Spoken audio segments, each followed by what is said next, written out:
The decision by Donald Trump to threaten India with 25% tariffs due to its purchase of Russian oil was a bold one. The idea of secondary tariffs on third countries to target Russia has been mooted for a while, but it still felt shocking when it came, particularly against a country like India. And while the US said that the primary motivation was to hit Russia where it hurts, it understandably prompted a strong reaction from the government in New Delhi. After all, the US and India have seemingly become closer and closer in recent years in an effort to counter China.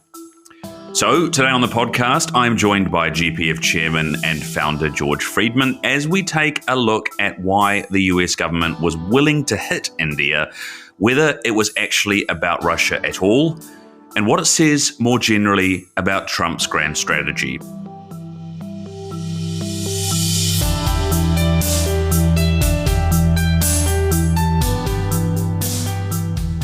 I'm Christian Smith. Welcome to this podcast from Geopolitical Futures. George, good to have you back as always.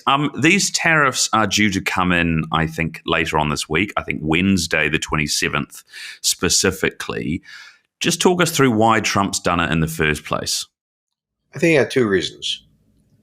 One was to demonstrate on a fairly friendly country that we are so antagonistic to the Russians in what they're doing, that their sale of oil to India would be punished with tariffs on India.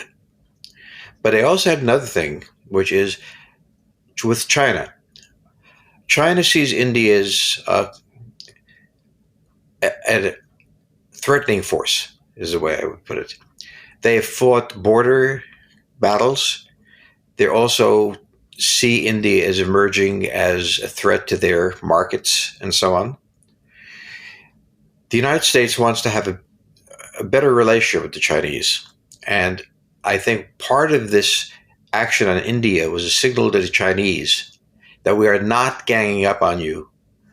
We're not arming the Indians. We're not taking the Indian military position. So it had dual purpose. One was to threaten the Russians. The second was to ease relations with China somewhat. And I think we're going to come to the Chinese relationship a bit later because we want to dive into that in depth. But just sticking with the US oil and Russia and India angle to start off with, I mean, help us understand the US-India relationship lately, because India's traditionally, in some ways, been more Russia-leaning, but in recent decades has moved more towards the West. It's seen as a key ally or partner against China. It's part of the Quad between the US, Australia, Japan, and India. But also India has been hit with significant tariffs by the US unrelated to oil. And now they've got these oil tariffs. So what does that mean for the relationship? Well, the relationship between the US and India has been moderately good. But India is not an essential country from the American standpoint. We have fundamental allies that we need badly, and then allies which we lose or win doesn't much matter. India goes into that category. When the Chinese were unable to continue to sell to the United States, everybody looked at India as an alternative. It's not. It's far from the level of the Chinese economy. And therefore, while we had good relations, this was an opportunity at the cost to India, which we didn't much mind, to both signal things to the Chinese and the Russians, which we do mind. So different signals to both sides. But on the other hand, India is not a critical element in our strategy. So why aren't they? Many people see them as a sort of, one of the key partners against, a growing militaristic, or if it is militaristic, China. The CSIS Institute came out earlier this year saying that they were an indispensable ally. So why do you think India is not that important after all? CSIS was wrong. They're not an indispensable ally. But I would say that they are a useful ally, but precisely not indispensable. And in fact, not really able to give us what we want. They do participate in the Quad, but their naval force is not significantly needed. The Quad being an alliance basically against China at sea. And simultaneously, it was discovered that their economic capacity is far below what we need. So it was not that they were dispensable, but at the same time, it was not something that we had to take into account greatly. I mean, the Indians have accused the US of being hypocritical here. For example, America's still buying fertilizer and uranium from Moscow. Arguably, India was sort of helped along by the Biden administration into purchasing more oil from Russia. It increased something from 5% to 35% or so since 2021 in terms of how much oil it imports has now come from Russia. I mean, is the US being hypocritical there by targeting India over Russia's oil? Certainly. The definition of diplomacy is hypocrisy. In other words, you could simultaneously condemn someone for doing something you did. And that's what human beings do, and nation states do too. So, yeah, there was hypocritical to some extent. But at this point, the fundamental issue for the United States is Russia and the war in Ukraine and bringing it to a halt and putting pressure on the Russians for doing that. And simultaneously ending the dual relationship with China. The dual relationship with China is we are economically dependent on China. China is dependent on us. But we are hostile in the military dimension. It is very dangerous to be economically dependent on a country which is constantly carrying out military actions that appear to be preparations for war against the United States. So you can't have a dual path. You can't both be very closely integrated economically and hostile militarily. So we want to have closer relations with the Chinese. We need that. They need that. But they also need to know that we are prepared to rupture those relationships, but by taking India off the table as a possible military ally to the United States, that was a major gift to the Chinese. That's not necessarily one that we will continue if the Chinese don't respond properly, but at the same time, it signaled two ways, and it was read two ways. The Russians read it as a demand, and they didn't respond very well. The Chinese have been somewhat quieter recently. Enjoying the show? Take a moment to follow and rate us on your preferred podcast platform. For video versions of the show and much, much more, subscribe on YouTube. And as always, you can find expert geopolitical analysis at geopoliticalfutures.com. Obviously, China and the US are sort of in the midst of a negotiation. They've reached a temporary accord after the tariff kind of escalation earlier this year. Why did Trump not put oil tariffs on China over Russian purchases? I mean, I think that China buys more Russian oil than India does. And then on the other hand, so do other countries. I mean, Turkey's a good example. They also buy Russian oil. Why not target them? Well, Turkey is very important to us in the Middle East. So the point is that India is not critical to the United States. If we were going to do a demonstration, that was a nice country to do it on. And we also have some issues with the Indians on various subjects. So if we were going to do a signal to both countries, Russia and China, it was worth doing this way.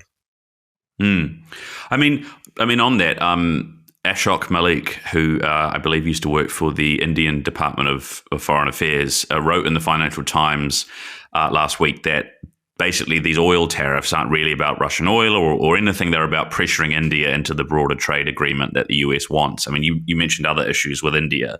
Do you think that's part of it as well? It's quite possibly part of it. But I think you have, from the American point of view, the US-Chinese relations and the US-Russian relations are the most dangerous and damaging. So if we also got the Indians to shift, that would be just wonderful. But on the other hand, we need to have a close economic relationship with China. We cannot tolerate a hostile military relationship with China. At the same time, we want the Russians to negotiate. And the only way we know how, aside from getting involved militarily, is to put pressure on them. Now, it hasn't worked, but it was a low risk, high potential reward action. And I mean, just to remind listeners that in recent years, in the last few years, there have been several minor clashes on the border between India and China around the Himalayas. And so in that respect, India has to spend a fair amount of resource stacking that border to make sure things are kept under control. I mean, Also, the Indians. Pakistan was armed by the Chinese and went to war with India. So this has been a major issue. I mean, in that sense, I mean, the Indians may well feel like the US is now using it as a tool as it tries to reach deals with Russia and China. I mean, is that true? Are they being used as a tool? Yes, I think so.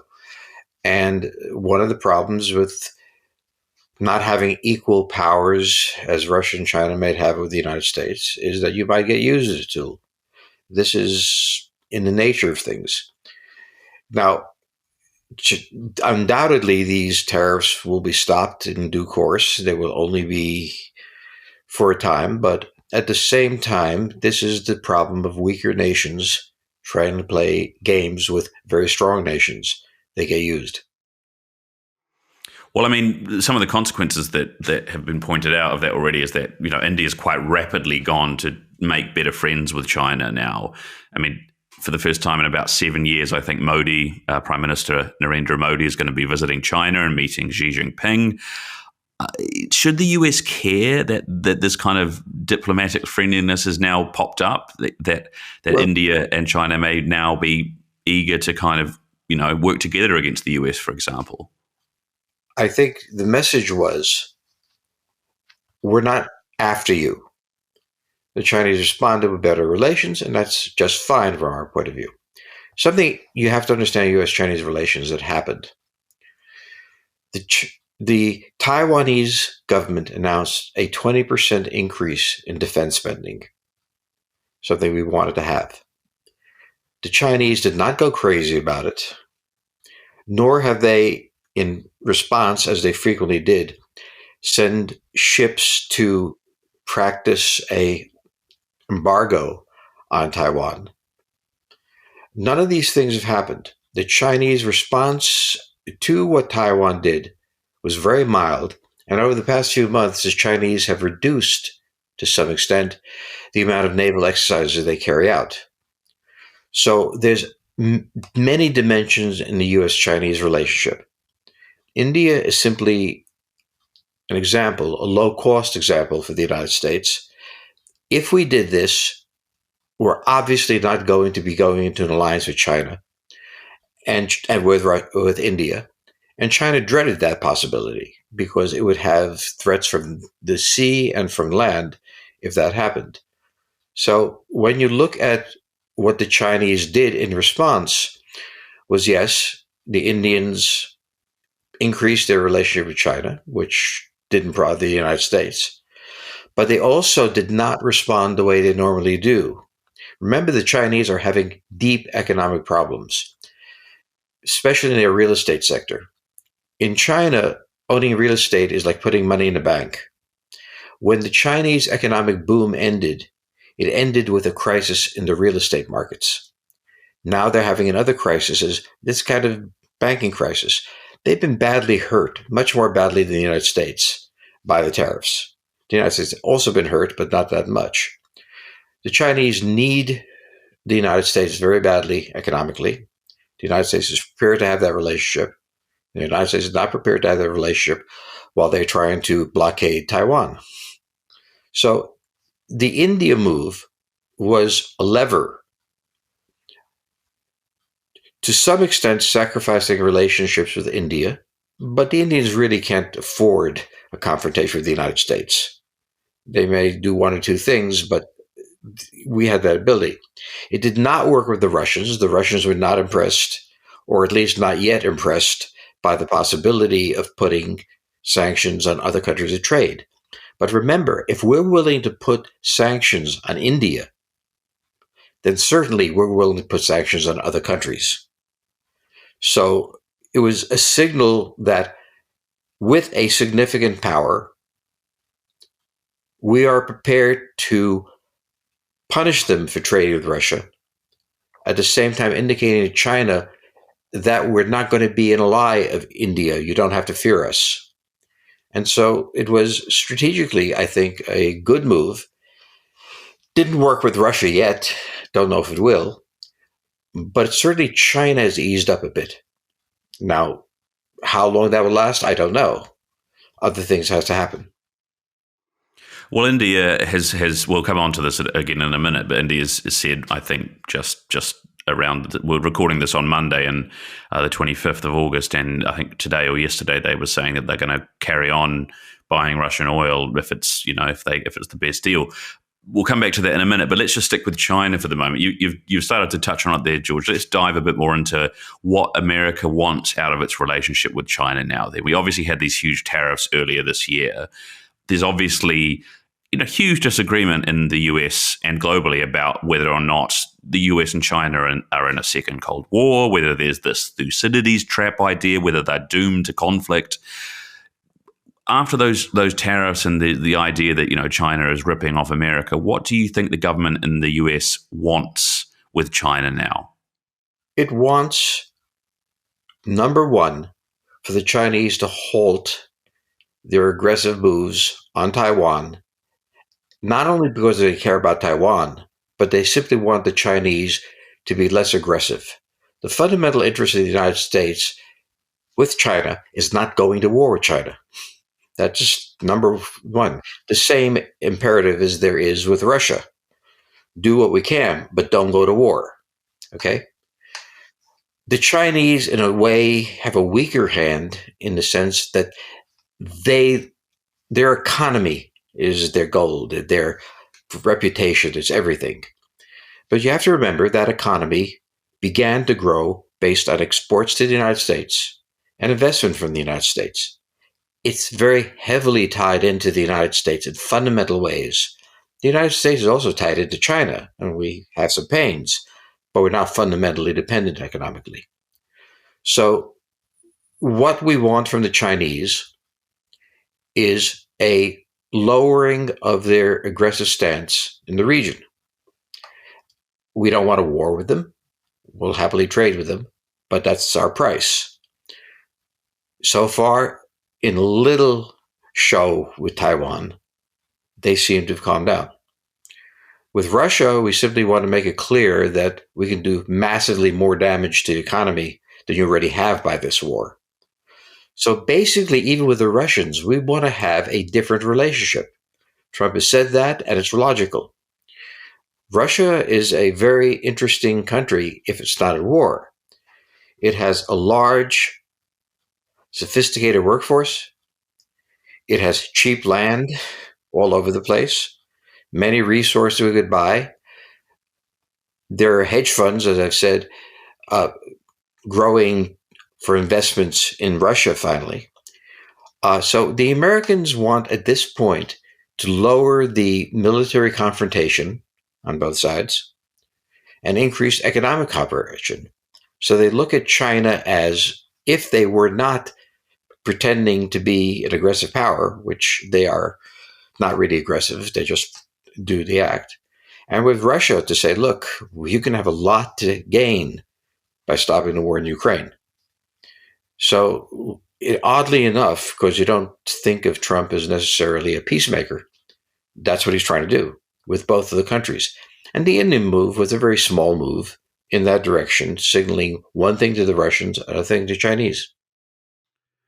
Well, given how much has happened in the 8 months or so since, or 7 months, is it, since Trump came back into office, it's easy to foresee that we'll forget about this quite quickly in a month's time. But more broadly, I mean, is there a risk to conducting diplomacy like this? I mean, Trump has made it, central to his strategy of tying non-trade issues with trade issues and tariffs, and conducting diplomacy like that. He pulls one lever over here, even though typically you wouldn't be expected to do that for something that's happening over here. I mean, one of the risks, maybe, as you see with India here, that your friends or maybe colleagues is the better word for India, they no longer trust you? Well, trust is not a major term in international relations. Interest is. We did not do these things with India before. We've had a non-confrontational strategy toward China. We have not done anything particularly aggressive against China. China has, on a number of occasions, done some things aggressive against our allies. We've been defensive, but passive in that. So when you ask the question, what's more important to the United States? A changed relationship with China, and a changed attitude on the part of Russia, or a relationship with India? If you have to ask the question, which is the most dangerous things in there, it's Russia and China. Which is the least in that configuration? It's India. So if you can signal and then turn around and drop tariffs too, if it works, okay? If you can just signal to the Russians that we will raise tariffs on anyone who trades with you, and we'll start with one of your biggest customers and the strongest, that's helpful. Same with the Chinese side. If we signal that we are not going to go to war with you, that's a good signal. In other words, when you are engaged in diplomacy or buying a house, there are two things you do. You act like you don't want it, and then you manipulate it until you can get your best price. Diplomacy is not necessarily best a consistent policy. Doing the unexpected, sometimes when you're carefully moderated, and this was carefully moderated, doing the unexpected and feeling the pressure is a possible way to reach an accommodation. India was, in this sense, a victim, a relatively minor cost to the Indians, certainly nothing to break relations over. On the other hand, it did signal to the Chinese that we're not going to be going to war with them, which they worried about India, and to the Russians that we really are going to impose tariffs. The most useless thing to do is say, we're going to really hurt you, and never hurt them. The other thing not to say is, we're going to attack you, and then not attack them. So in both cases, diplomacy consists both of having some advantages presented and some disadvantages, and this did both. What do you say to those who, use the term taco, Trump always chickens out? These sanctions at the moment look like they're going ahead on India as of time of recording. But Putin seems to be asking for more and more, but he's still quite desperate. Do you think that Trump is taco, or is that the right verb? I don't even know. Does he always chicken out? The most powerful nation should be the most unpredictable. In other words, we ran the Cold War with a high degree of predictability. If the Russians did this, we would do that. If the Russians launched a nuclear attack, we would respond. If the Russians went into South Vietnam, we would go there. We had a highly predictable policy, and the world liked that. The world liked that sort of predictability. On the other hand, it didn't necessarily benefit us to be so predictable. We constantly allowed the other side to determine what we were going to do. Okay? So Trump, whatever you think of him personally or ideologically or anything else like that, has introduced a very valuable dimension to U.S. foreign policy: unpredictability. In fact, none of these were unpredictable. It was not unpredictable that we did not want Russia to continue the war in Ukraine. We had negotiated with them. They refused to do so. We did something that they thought we wouldn't do. As with the Chinese, we had a different thing. They wanted to understand that we were not trying to use India as the back door to attack them. We showed that. If you have a foreign policy that is so predictable that enemies or friends can know how to manipulate you, know how you respond to this or that, well, for a lot of people, that's reliable. excessive reliability in foreign policy is not necessarily the best way to go. You want the other guy to be guessing. Is it risky? It's very risky to be predictable. There's always risk in foreign policy. So in this case, he's produced a level of unpredictability, including when he makes a threat, he may not carry out. He may. You don't know. Let the other guy worry. Interesting. Will they work? Will these tariffs work? Well, if they don't, what do we lose? It was a low-cost action by the United States. We could always remove the tariffs if they don't work or leave them on. But it's notified all sorts of other countries that are dealing with Russia that be careful. Now, the fact that we do work with Russia occasionally is an act of hypocrisy. And it's also saying, don't do as I do as I say, which is what parents like to say to children. So when you think about it, one of the great problems of the Cold War was the hyper-predictability of the United States. It was predictable with the Europeans, with the Vietnamese, and we wound up in all sorts of conflicts where we were highly predictable in our action. Some of them were costly in lives and so on. What Trump is doing is trying to reduce the threat militarily by using his economic power. And that's something we didn't do, and it seems outrageous.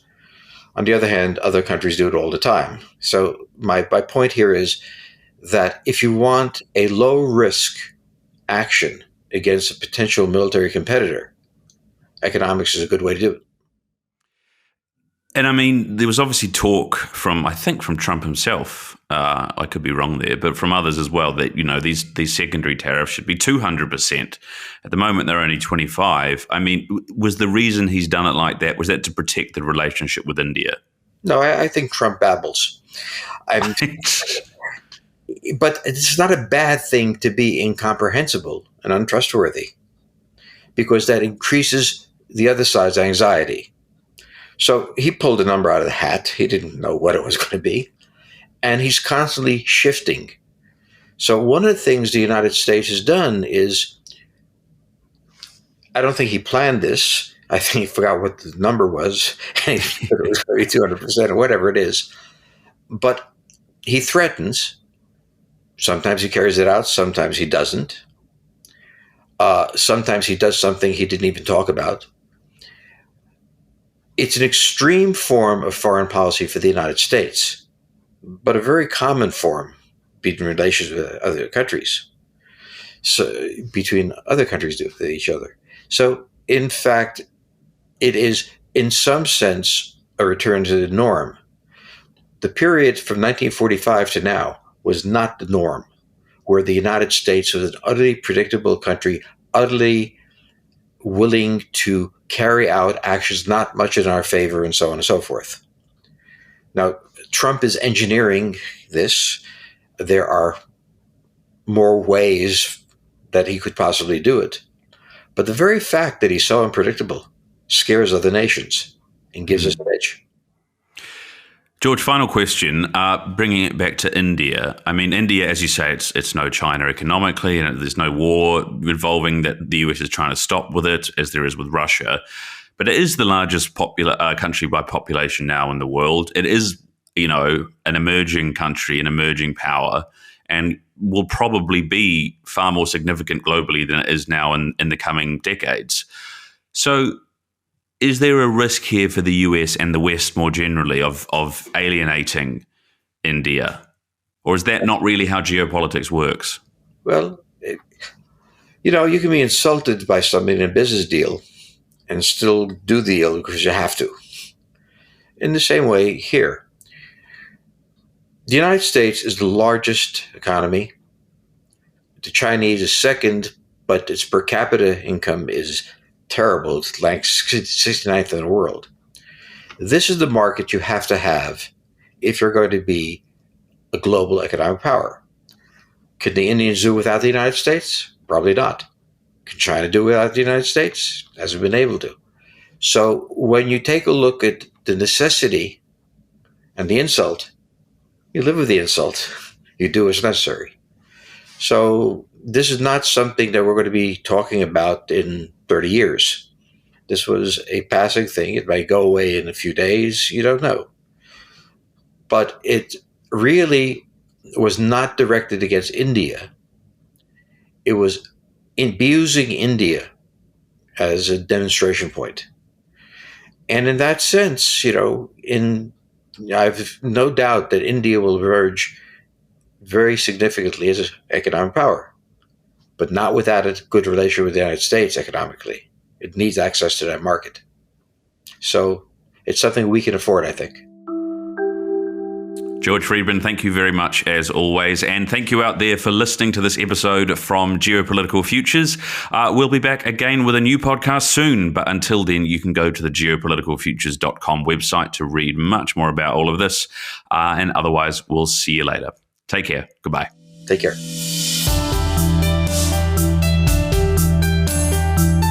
Talking Geopolitics is brought to you by Geopolitical Futures, your source for geopolitical forecasting and analysis.